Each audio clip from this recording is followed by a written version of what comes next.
Regulating act पहली बार कब आया? 1773 में आया। उद्देश्य क्या था? उद्देश्य था कंपनी के कार्यों को रेगुलेट करना और कंपनी के मामलों को नियंत्रित करना, ताकि कंपनी को बेहतर तौर पर संचालित किया जा सके। पहली बार कंपनी के प्रशासनिक और राजनीतिक कार्यों को मान्यता दी गई, क्योंकि ब्रिटेन की संसद के द्वारा कंपनी के मामलों को रेगुलेट करने के लिए बनाया गया यह पहला कानून है। और जब आप सोचिए कि जब कंपनी के मामलों को रेगुलेट करने के लिए बनाया गया यह पहला कानून है, तो इससे आपको एक बात पता चल जाएगा। क्या पता चल जाएगा? इससे आपको यह बात पता चल जाएगा कि इसके पहले तो कोई कानून बना नहीं था, ये पहला ही कानून देखने को मिल रहा है जिसके माध्यम से कंपनी के कार्यों को क्या किया जा रहा? रेगुलेट किया जा रहा। तो ये एक प्रश्न पूछा जाता है कि कंपनी के प्रशासनिक यानी कि एडमिनिस्ट्रेटिव कार्य जो है और साथ ही साथ कंपनी के जो राजनीतिक कार्य है, इनको पहली बार मान्यता कब मिला? 1773 में। इससे दो चीजों की शुरुआत हुई। एक, भारत में केंद्रीय प्रशासन की नींव पड़ी, केंद्रीकरण की प्रवृत्ति का शुरुआत हुआ। केंद्रीकरण 1773 के रेगुलेटिंग एक्ट से शासन को केंद्रित किया गया और यह केंद्रीकरण अपने चरम पर 1833 के चार्टर एक्ट में पहुंच जाता है। हालांकि 1861 के बाद विकेंद्रीकरण की प्रक्रिया को फिर से शुरू किया गया था, लेकिन केंद्रीकरण की शुरुआत कब हुई थी? केंद्रीकरण की शुरुआत 1773 के रेगुलेटिंग एक्ट से हुआ था। उस समय कितने प्रेसिडेंसी था? अंग्रेजों के 3 प्रेसिडेंसी था। एक बंगाल प्रेसिडेंसी, ये बंगाल प्रेसिडेंसी याद रखना है, बंगाल प्रेसिडेंसी। एक आपका था बॉम्बे प्रेसिडेंसी, बॉम्बे। और एक था आपका मद्रास प्रेसिडेंसी। तो 3 प्रेसिडेंसियां थी। पहले क्या था? 1726, 1726 याद रखना। 1726 की बात करते हैं। 1726 में एक चार्टर आया था और 1726 के चार्टर के द्वारा, एक चार्टर आपने 1600 में पढ़ा, एक चार्टर 1726 का है। तीनों प्रेसिडेंसी के गवर्नर को कानून निर्माण का अधिकार दिया गया था। तीनों प्रेसिडेंसी के गवर्नर को, तीनों प्रेसिडेंसी के गवर्नर को कानून निर्माण का अधिकार किसके माध्यम से दिया गया था? तो कानून निर्माण का अधिकार 1726 के चार्टर एक्ट के द्वारा दिया गया था। तो यानी कि तीनों, चाहे मद्रास प्रेसिडेंसी, बॉम्बे प्रेसिडेंसी और बंगाल प्रेसिडेंसी, इन तीनों के गवर्नर अपने अपने क्षेत्र में कानून बना सकते थे। लेकिन हो क्या रहा था? इससे बहुत ज्यादा समस्याओं का सामना करना पड़ रहा था।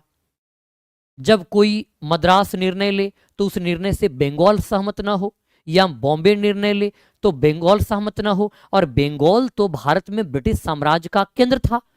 बंगाल को ही केंद्र बना करके ब्रिटिशों ने भारत में अपनी सत्ता का विस्तार किया था और इसलिए वो बंगाल को मजबूत बनाना चाहते थे। और इस कारण से जब 1773 का रेगुलेटिंग एक्ट लागू किया तो बॉम्बे और मद्रास के गवर्नर को बंगाल के गवर्नर जनरल के अधीन कर दिया।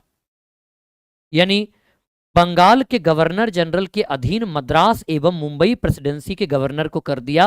ये क्या है? ये आप समझिए, ये केंद्रीकरण की शुरुआत है, ताकि एक ही जगह से निर्णय हो और सही निर्णय हो सके। केंद्रीकरण की शुरुआत, यानी मान लो कि वो नहीं कहते 3 तिगाड़ा काम बिगाड़ा, अब हर लोग अलग अलग निर्णय लेगा। जब हर लोग अलग अलग निर्णय लेगा तो मामला तो गड़बड़ा जाएगा ना। इसलिए कहा गया कि नहीं, एक ही निर्णय ले और फिर वो बाकी सब इंप्लीमेंट करे। तो केंद्रीकरण शासन की शुरुआत रेगुलेटिंग एक्ट से हुआ था। उसके बाद 2 सुधार भारत में आता है और 2 सुधार क्या आएगा? इसी एक्ट के माध्यम से 1773 में आप देखोगे सरकार के कितने अंग आपने पढ़ा है? सरकार के 3 अंग के बारे में पढ़ा, कार्यपालिका, विधायिका और न्यायपालिका। कौन कौन? कार्यपालिका, विधायिका और न्यायपालिका। तो भारत में पहली बार कार्यपालिका का जन्म होगा। एग्जीक्यूटिव का जन्म इसी एक्ट के माध्यम से पहली बार हुआ था। और दूसरा, सेकंड जो है, सेकंड न्यायपालिका का जन्म होगा। तो कार्यपालिका और न्यायपालिका अस्तित्व में कब आया? 1773 के रेगुलेटिंग एक्ट से आता। न्यायपालिका में आप गौर करोगे तो 1774 में सुप्रीम कोर्ट का एस्टैब्लिशमेंट किया जाएगा, और यह सुप्रीम कोर्ट कहां बनेगा? तो कलकत्ता में बनेगा। 1774 में सुप्रीम कोर्ट एस्टैब्लिश किया गया। और कार्यपालिका की बात करें तो गवर्नर जनरल, मैं गवर्नर जनरल को जीजी लिखूंगा और प्लस 4 सदस्य। ये क्या है? कार्यपालिका है, इसको कार्यकारी परिषद के नाम से जानते हैं। तो कार्यपालिका और न्यायपालिका अस्तित्व में कब आई? 1773 के रेगुलेटिंग एक्ट के माध्यम से भारत में आई थी।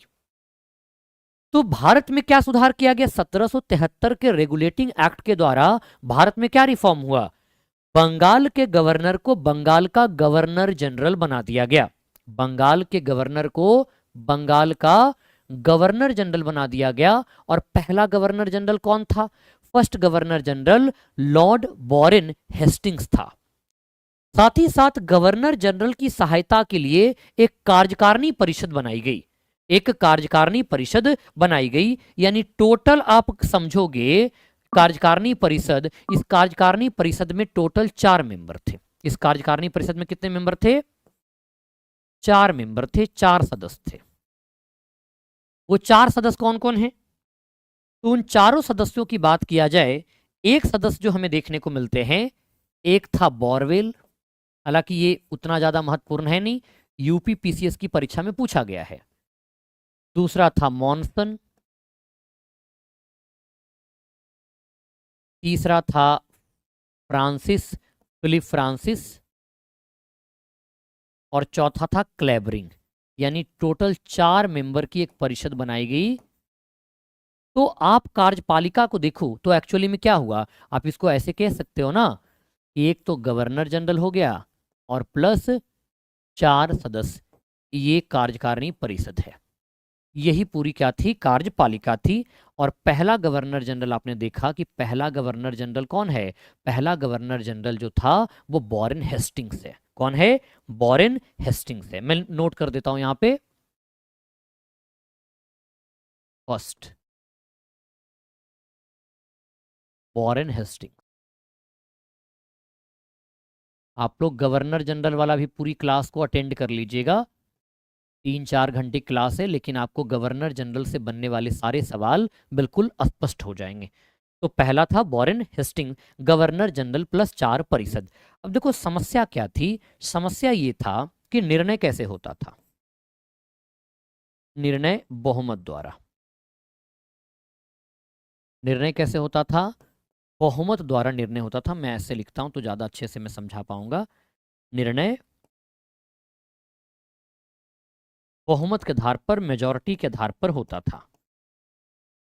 हाँ, एक जरूर है कि जो गवर्नर जनरल है, जो जीजी है, इसके पास निर्णायक वोट का अधिकार था। कास्टिंग वोट कर सकता है।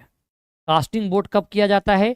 जब मत बराबर हो जाए, हाँ और ना, यानी कि फेवर और अगेंस्ट दोनों तरफ वोट बराबर हो जाए, तो वैसी स्थिति में किसी एक तरफ वोट दे करके निर्णय को ले सकता है। कौन निर्णय को रख सकता है? तो ये आपको ध्यान रखना, गवर्नर जनरल। कौन की बात कर रहा मैं? गवर्नर जनरल की बात कर रहा है। निर्णायक मत का अधिकार था। अब एक सवाल आता है कि यहां पे आप गौर करके देखो तो क्या गवर्नर जनरल के पास स्वतंत्र निर्णय लेने की शक्ति है? नहीं, गवर्नर जनरल के पास स्वतंत्र निर्णय लेने की शक्ति नहीं है। उसे निर्णय के लिए अपनी परिषद पर निर्भर कर रहा, जो 4 सदस्यों की कार्यकारिणी परिषद है, इस पर उसको निर्भर करना पड़ता है। वो स्वतंत्र निर्णय लेने की स्थिति में नहीं है। और साथ ही साथ यह भी एक समस्या था, ये एक समस्या यह भी था कि परिषद का जो निर्णय था, जो परिषद का निर्णय था, यानी कि ये गवर्नर जनरल उसकी परिषद कोई निर्णय लेगी, इसको सुप्रीम कोर्ट द्वारा सत्यापन अनिवार्य था। यानी कि अगर परिषद ने कोई निर्णय लिया तो सुप्रीम कोर्ट द्वारा अनिवार्य सत्यापन, अनिवार्य रूप से वेरीफाई करवाना पड़ेगा। यानी कार्यपालिका का निर्णय न्यायपालिका से जांच से गुजरेगा तभी वो लागू होगा। तो एक तो समस्या है कि कार्यपालिका और न्यायपालिका के बीच जो शक्तियों का पृथक्करण होना चाहिए वो पृथक्करण देखने को नहीं मिल रहा। कार्यपालिका और न्यायपालिका के सेपरेशन होना चाहिए ना, क्या यहां पे आपको सेपरेशन देखने को मिल रहा? नहीं देखने को मिल रहा, क्योंकि परिषद के निर्णय को सुप्रीम कोर्ट द्वारा क्या करवाना पड़ता है? सत्यापन करवाना पड़ता है अनिवार्य रूप से। और गवर्नर जनरल अपने जो निर्णय लेगा वो बहुमत से निर्णय लेगा, और परिषद में 4 मेंबर है, तो अगर 3 मेंबर भी एक तरफ हो गया तो वैसी स्थिति में तो समस्या आ जाएगा। अगर मान लो 3 मेंबर होता, एक 4 होता, तो एक को भी अपने पक्ष में करके निर्णय ले सकता था, तो है ना। तो ये बात आपको समझना है कि गवर्नर जनरल प्लस 4 मेंबर, परिषद का निर्णय सुप्रीम कोर्ट द्वारा अनिवार्य सत्यापन और निर्णय बहुमत द्वारा गवर्नर जनरल के पास निर्णायक मत का अधिकार था। तो ये क्या है? कार्यपालिका है। दूसरा आता है 1774 में सर्वोच्च न्यायालय की स्थापना हुई, यानी कि न्यायपालिका की स्थापना हुई। अब देखो सुप्रीम कोर्ट को समझते हैं। सुप्रीम कोर्ट,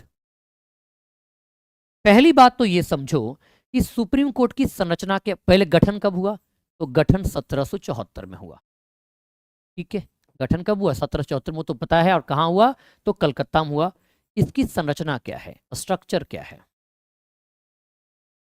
इसके स्ट्रक्चर था कि एक मुख्य न्यायाधीश होंगे, एक चीफ जस्टिस, जैसे अभी वर्तमान में डीवाई चंद्रचूड़ चीफ जस्टिस हैं, और प्लस 3 अन्य न्यायाधीश होगा।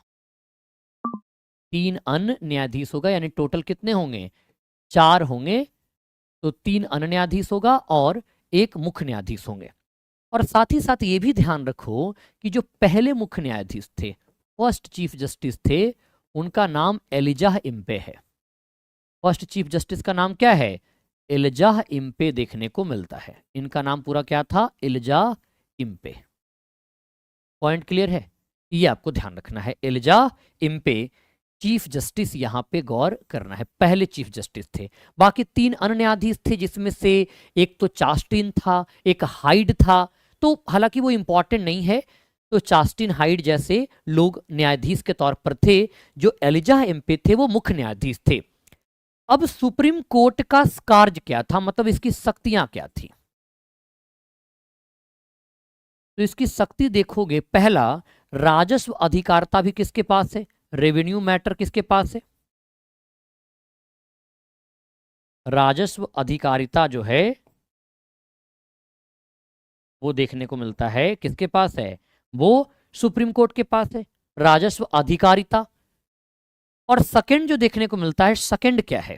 पहला तो हुआ राजस्व अधिकारिता, और सेकंड अगर गौर करोगे यहां पे तब आपको पता चलेगा कि गवर्नर जनरल की परिषद, गवर्नर जनरल की परिषद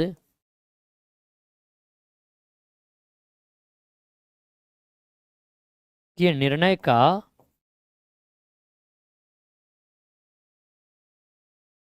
सत्यापन करना, यानी गवर्नर जनरल के भी शक्तियों के मामले में इंटरफेयर किसका है? सुप्रीम कोर्ट का है। तो कार्यपालिका और न्यायपालिका के बीच शक्तियों का पृथक्करण यहां पे देखने को नहीं मिलता, एक विवादित था। तो 2 विवाद आपको समझ में आया। पहला समस्या क्या है? गवर्नर जनरल के पास स्वतंत्र निर्णय लेने की शक्ति नहीं है, परिषद के निर्णयों पर निर्भर कर रहा। और दूसरा, कार्यपालिका और विधायिका के बीच शक्तियों का, माफी चाहूंगा, कार्यपालिका और न्यायपालिका के बीच शक्तियों का पृथक्करण देखने को नहीं मिलता। अब सुप्रीम कोर्ट जो भी निर्णय लेता, सुप्रीम कोर्ट जो भी निर्णय लेता, इसके निर्णय के विरुद्ध अपील जो था कहां पे होगा? निर्णय के विरुद्ध अपील ब्रिटिश प्रिवी काउंसिल में होता था। निर्णय के विरुद्ध अपील निर्णय के विरुद्ध अपील कहां होता था? British privy council. ये लंदन में था, भारत में नहीं था। और इसमें कौन लोग थे? तो राजा के जो करीबी लोग थे, जो कुलीन लोग थे, वही इसमें शामिल होते थे ब्रिटिश काउंसिल के समक्ष। तो ये एक तरह से, यानी कि भारत का जो सुप्रीम कोर्ट था वो अपील का, जो कलकत्ता वाला था, उच्चतम न्यायालय नहीं था, उसके ऊपर कौन था? ब्रिटिश प्रिवी काउंसिल था, जो कि लंदन में अवस्थित होता था। और यही इसके सुप्रीम कोर्ट के निर्णय के खिलाफ अपील होता था। तो ये सुप्रीम कोर्ट अस्तित्व में आया और आपने यहां देखा कार्यपालिका अस्तित्व में आया। तीसरा है अन्य प्रावधान क्या था, कंपनी के कर्मचारियों के निजी व्यापार पर प्रतिबंध लगा दिया गया, क्योंकि कंपनी लॉस में क्यों जा रही थी। कंपनी के लॉस में जाने का सबसे बड़ा कारण था कि कंपनी के कर्मचारी अपने निजी व्यापार को ज्यादा प्राथमिकता दे रहे थे, कंपनी के व्यापार को प्राथमिकता नहीं दे रहे थे। तो कंपनी के कर्मचारी तो व्यापारिक मुनाफा कमा रहे थे, परंतु कंपनी लॉस में जा रही थी। और दूसरा, कंपनी के कर्मचारियों द्वारा घूस लेने पर भी प्रतिबंध लगा दिया गया। कंपनी के कर्मचारियों की वेतन में वृद्धि कर दी गई, इनके निजी व्यापार और घूस लेने पर क्या लगा दिया गया, प्रतिबंध लगा दिया गया। ये सारे प्रावधान जो हैं 1773 के रेगुलेटिंग एक्ट का प्रावधान है। इसकी समस्या क्या थी, आप समस्या आपको पता है। पहला, परिषद के निर्णय बहुमत से लिए जाते थे, तो गवर्नर जनरल को निषेध अधिकार की शक्ति प्राप्त नहीं थी, यानी गवर्नर जनरल अपने निर्णय के लिए परिषद पर निर्भर करता था। और दूसरा, सर्वोच्च न्यायालय की शक्तियां स्पष्ट रूप से परिभाषित नहीं थी, कार्यपालिका और न्यायपालिका की शक्तियों को स्पष्ट रूप से बांटा नहीं गया था। तो आने वाले समय में जब सुधार लाया जाएगा तो क्या सुधारा जाएगा, इन दोनों कमियों को सुधारा जाएगा।